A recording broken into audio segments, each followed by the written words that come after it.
Washington, done. Oregon, done. Northern California, done.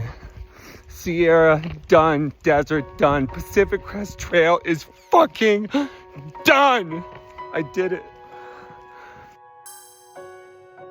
It's about 10 of 7. I am absolutely freezing. I have 15 miles to back to Harts Pass. It is full frost right now, way below freezing last night. Look at me, I look amazing. I don't believe I've slept. Don't think I slept at all last night, but yeah, look at this frost. I am 6 miles in, it's 9 o'clock. Today is just a surreal day. This is a hard 15-mile hike. Don't know where I'm gonna spend the night tonight. I'm hiking to Harts Pass. And from Harts Pass, the plan is to hitch to a town called Mazama and to stay at like a trail angel's house. Like, guys, I look like ass. Everything stinks. I have mildew now because there's been so much wetness. At least the sun finally came out for this one last day. Everything is frosted over today.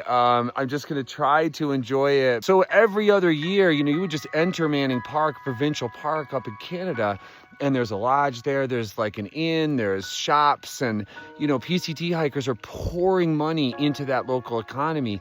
That's gone to zero, right? Every single PCT hiker is now going to a town called Mazama or Mazama. I have no idea how to pronounce this name. It's 6 miles to go until the finish line, until I reach Harts Pass, and it's really starting to sink in. I'm standing here on this gorgeous ridge right now. Sunny day. It's freezing cold though, literally freezing. Reflecting on this trip, man, like I gave everything I had. It took every ounce of strength to finish this hike on the Pacific Crest Trail at 2,650 miles. It's just unfathomably long. It took every ounce of strength, every ounce of ambition, every ounce of drive, motivation. You know, waking up every single morning and just hiking until you're so sore you can't even deal. And I'm coming in, you know, right now, these last 6 miles, absolutely threadbare and cutting it so close to the edge. I literally don't even know if my gear could survive one more night. And I managed everything down to the wire, but just beat to shit. My legs and my feet are just absolutely trashed. I remember when I summited Whitney, you know, I remember that same feeling. Like, it took everything I fucking had to make it to the top of that mountain to see sunrise. And that's, you know, kind of the summary of this whole trip. It has not been easy. It has been a struggle. I remember, you know, being in the desert and like early in the trip and like drinking that green water out of that cistern, coming into PVC, Paradise Valley Cafe, just so dehydrated, coming up Mount San Jacinto in the desert, like such an amazing early first test, you know, an endurance test, a resiliency test, you know, a snowy peak, you know, towering over the desert, Mount Baden-Powell. By the end of the desert, you know, I was like hanging with a bunch of trail families. It's funny, man, because I was filming and doing videos, I was taking zeros in town, and I was getting passed by a lot of people in town. So I hung out with a lot of different trail families. The Sierra just blew me away. I mean, I think you can tell when you watch my videos. I mean, I was like absolutely blown away by the Sierra. Summiting Whitney was probably the highlight of my entire trip. I hiked that at night alone in the fucking dark, and I watched the most amazing sunrise. And then when the sun came up, like all of a sudden I could see all the mountains that were around me, and it was just like, you know, I mean, it just brought me to tears. I think my toughest week on trail in the Sierra was that week. I think it's between Kearsarge Pass and like basically Bishop.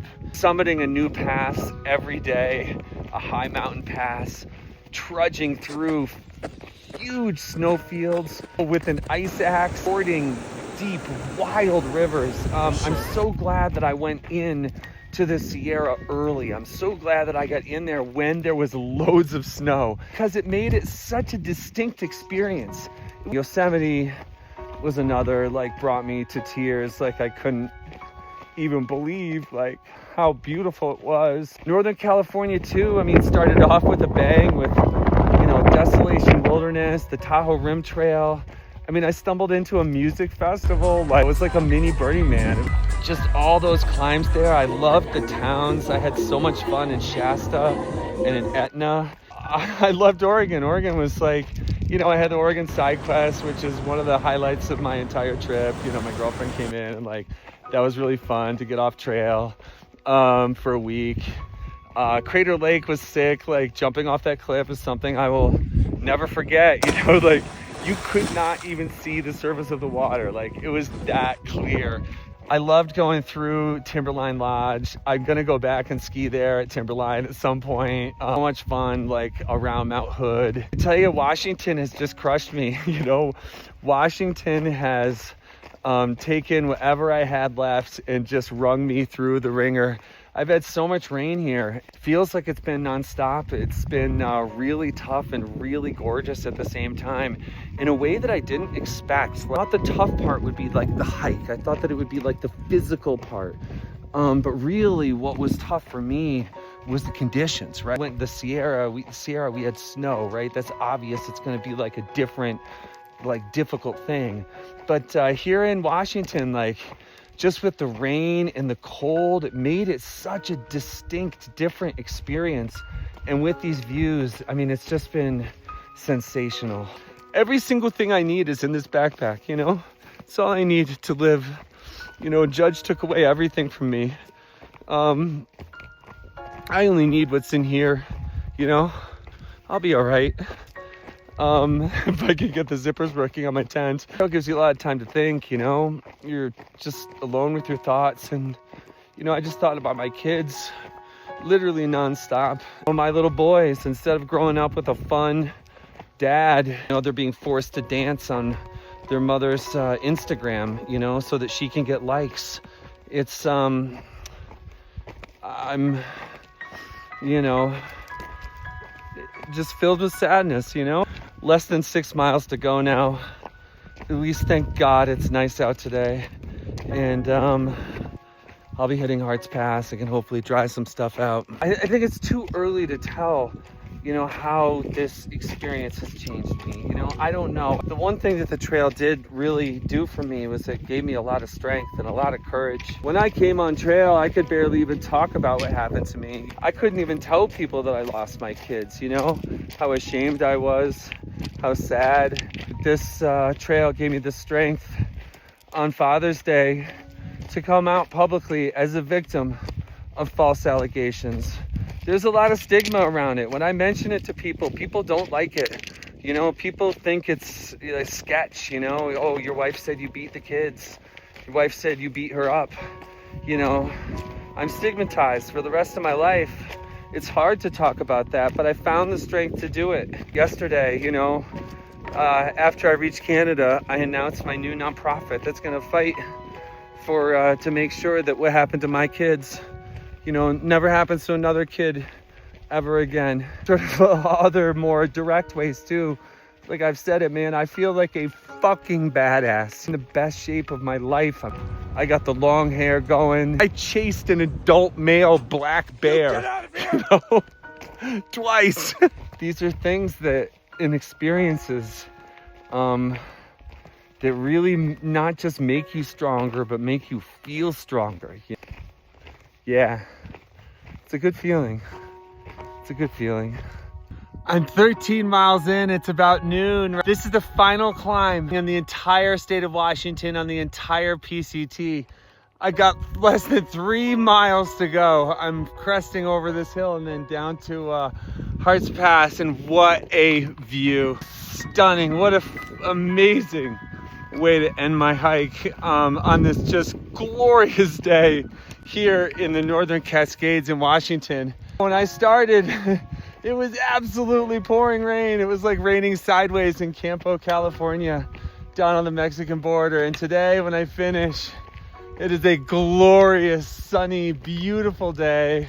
It's gotta mean something, right? I'm taking it as a good omen, is how I'm interpreting the sun for today.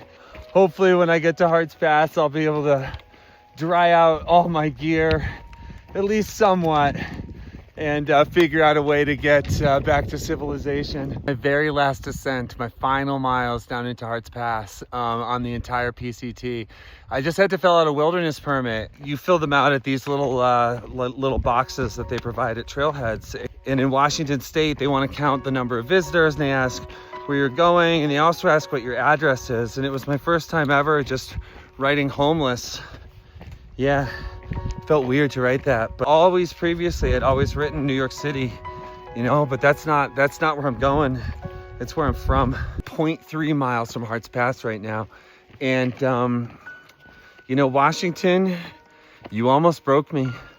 For real. I never doubted myself, really. You know, I never had greater doubt that I would be able to finish than, you know, just like within the last couple of weeks. I'm gonna say it, right? Washington, done. Oregon, done. Northern California, done. Sierra, done. Desert, done. Pacific Crest Trail is fucking done. I'm done. I did it. Oh, fucking done. I did it all alone. All by myself. 52-year-old man. Makes me feel really good. Tonight's gonna be a celebration, I think. I'm sure there will be many other PCT hikers celebrating with me tonight. To all you PCT hikers, you're all amazing. I've never met a more amazing group of people in my life. Been so humbled in my life. Feels incredible. Absolutely incredible. 16 miles in today, and I'm standing here at Hearts Pass, and I can finally say that I am done with the Pacific Crest Trail. I just even signed the logbook to prove it. Now I gotta get out of here. So I got to Mazama. There was a hitchhike right out of Hearts Pass, which was really easy. I'm literally already missing the PCT. Like, look at these views in this town. I've been told how to say the name of this town 3 different ways. There's, I don't even know, Mazama, and some other way that only the locals call it, like Mazama. Like, look how pretty it is here. Look how pretty the Mazama, Washington is. I'm staying at this place called the Lion's Den, and it is fucking awesome. What I did, I celebrated. I got some of this beer. You know what this beer is? This was the beer, I think that this was the beer that I really liked at the Trail Magic right outside of Little Crater Lake. And I think it was this one. It was definitely this brand. It was definitely this Ninkasi. Look at these fucking views, and I'm hanging out. You know, I got a 6-pack in my hand, and I'm walking around the middle of fucking nowhere, you know, and in the Northern Cascades. Yeah, I'm gonna miss this. I'm gonna fucking miss this. So I'm standing at the Lion's Den in Mazama. I just finished the PCT today. How many people are here? This is like a woman's backyard. That's where like all the battery stuff is located. All of this right here are Hawaiian shirts that I'm gonna wear tomorrow when I wash my laundry. This is the teepee. This is like the hiker hang area. And this apparently is a work of art. I believe it's called Broken Poles. Hey, you all knew and I didn't realize that. Hey.